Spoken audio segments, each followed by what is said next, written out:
Pour ceux qui se chauffent au bois, eh bien, vous avez sans doute vous allez récupérer les cendres de bois. La cheminée est un bon moyen de se chauffer, surtout à la campagne où le bois est un peu plus facile à trouver qu'en ville.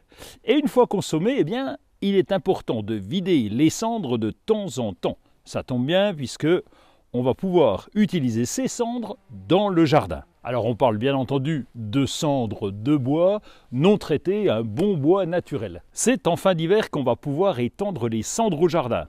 En les installant trop tôt en automne ou en milieu d'hiver, les cendres seront lessivées rapidement par les intempéries et perdront de leur effet.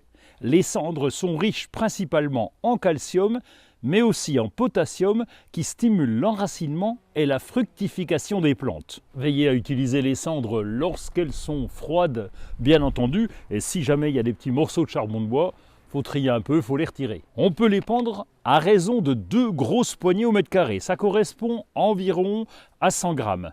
Ne laissez pas les cendres en tas ou en tapis épais à la surface du sol, vous pourriez asphyxier ce dernier. De même, il est inutile d'en mettre plus. À forte dose et sur le long terme, les cendres rendent la terre compacte, elle deviendrait alors difficile à travailler. Si le terrain est calcaire, n'abusez pas non plus des cendres qui ne sont pas très compatibles avec ce type de terrain. Les cendres sont mieux adaptées aux plantes comme les légumes, les petits fruits, les rosiers et voire les bambous. Les cendres ne font par contre pas bon ménage avec les plantes de terre de bruyère comme les rhododendrons. On peut aussi en mettre dans le compost, mais là aussi c'est sans excès, 1 à 2 poignées de temps en temps.